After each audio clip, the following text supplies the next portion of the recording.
All right, so this is a story I happened to see last night, and I thought we need to talk about this because this seems completely, first of all, outside of it being completely wrong, this is about a story about someone ending their life. So it's not like you get a second chance here. Tracy Polewczuk suffers from spina bifida. She was offered medical assistance in dying twice, which would be fine had she asked for medical assistance in dying, which she did not. We're starting to hear too much or too many stories like this, and you already know by now, Quebec, more medical assistance in dying cases in this province than anywhere in the world. That's the fact. Tracy Polewczuk is on the line. Tracy, first of all, thank you. As I said, I saw your story last night. I want people to know that this has happened to you. Explain how it got to this point now. Well, it's been a long 2 years. I broke my left femur. The break never healed. No orthopedic surgeon wants to go near it to actually fix it. So instead, I've been dealing with excruciating pain 24 hours a day, 7 days a week for 2 years now. And you've been getting daily visits from a CLSC out where you live? Correct. And that was okay until it wasn't? What happened? Well, they like to switch things up every once in a while. They'll send you the same person for like a month straight so you get used to each other. They know how to move me. They know how to not hurt me. And then I'll turn around and for the next 2 weeks, I'll see a different person every single day. At which point I usually end up getting hurt because they don't listen, or some of them don't even understand English, or there's always an issue. So beyond that, and obviously that's hard enough, you develop a relationship with somebody, you have a particular case, and they know how to move you, how to accommodate you. Yes. When did it get to this point of someone coming to you and saying, you know what, maybe it'd be better for you, Tracy, if you just decided to, to end your life, get medical assistance in dying? Well, I mean, I don't think they were trying to be hurtful or anything, but I think they saw the amount of pain that I was in and the fact that nobody was willing to find out what's wrong in order to alleviate that pain. But it's not very helpful when you're told you can't get the help you need in order to fix you so that we can fix the break and you won't be in pain. But instead, we're willing to give you the forms to fill out for MAID so that you can end your life instead. Again, that way you won't be in pain. I will say, because this is the part that I think people need to understand, it's not as if you asked, right? It's not as if you said, you know what, I've had enough. I realize I'm not going to get better. Please, can you tell me what I have to do and get me the forms? They are the ones who asked for this or suggested this to you. Oh, Lord, yeah. No, I've always said that I want to fight. I want to find somebody to fix it. Like, I'm, going through doctors like crazy, going to 50 different doctor appointments, just trying to find somebody to help me. And I made it very known that my whole deal here is to survive this. Yet, in no way do I ever want to end my life. So then how would that, if that's the case, and you've told them that, and it's pretty obvious rather, that you have, where do these ideas of, going ahead and making it easy for you to end your life come from? Who brought it up? I mean, there were workers at 2 separate locations who were like, maybe this would be easier. Maybe this is an option. Maybe you should look into this. Wow. They told me also, well, first they went with, maybe you should look into moving into a home. And I'm like, no, I want to stay in my own home. Thank you. And then it was like, well, maybe with all the pain you're in, it would be better if you just weren't in pain anymore and we can give you the forms. What did you think when they said that to you? Hell no. Sorry, that was my immediate reaction. And then I got angry and I was like, I never asked for that. I don't want to do that. I've been saying quite the opposite for 2 years now. Like, this is not at all what I want. Okay. I want to ask our listeners today to weigh in on this because, this, as I said before, I don't know documented cases like this, but I've heard anecdotally, you're not the first person this has happened to. It seems to be too easy. As well. Yeah.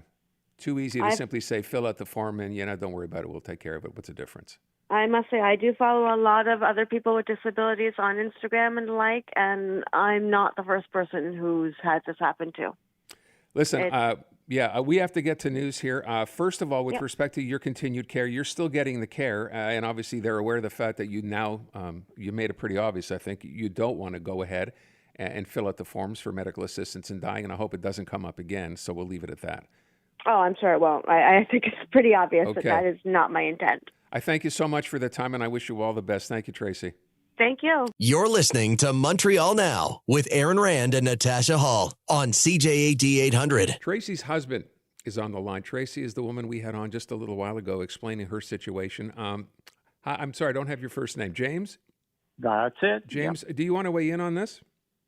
I would, yeah, because I've been living with Tracy throughout the 2 years that this has been going on, and she's told me every time that they've approached her with the option of assisted suicide, as opposed to assisting her with the break and with the surgery and with fixing the problem. Mm-hmm. And it's only, believe it or not, it's only in the last month where we've met with a doctor at the Jewish General who's put us in touch with a doctor at the Montreal General who are willing to look at this break and attempt to fix it and attempt to make her life better and not end it for no reason. Do you think that is because she is speaking up publicly about this and someone was embarrassed enough to want to be able to help here? Why would this be happening now? I think it's happening now partially because of two reasons. One, her father and I, last time she was in the hospital in Verdun, spoke up and said, we want x-rays done of her leg. We want scans done. We want to know what's going on. And that's when they found that it was still broken, that the surgery that was conducted at the lake shore was completely incompetent, that it was not done right, and that the leg never healed. They wanted to do everything they could to repair it right then, but we said no. We'd rather, talk to some people and see what options there are. And, the second thing is Tracy wants to live, and there's no reason for her to be, presented with the option of, do you want assisted suicide, when, you've got a 51-year-old woman who has beaten the odds for a spina bifida patient, lived longer than most do from her generation. She's a fighter. She is one of the strongest people I know. And to come to her with such a weak solution to this problem, it was pathetic. And finally, we reached out and we got the assistance we needed, and we're getting the assistance we needed. And these doctors are now taking her seriously, taking the problem seriously, and looking for a solution. And I think we're closer to it than we are to a needle and ending her life. And I think we can leave it at that, because that's the bottom line here, right? Looking for a solution, which you're finally apparently beginning to get. And I wish you too, and obviously, nothing but the best. And I thank you both for getting involved. I'd love for you to hear or read some of the texts that I've been getting. And to what she said, James, she knows, and I'm sure she's talked to you about other people who found themselves, and if you want to use the word, being pushed into this as well. It's incredible. I'm just starting to read texts from people saying, I know people have had this happen as well.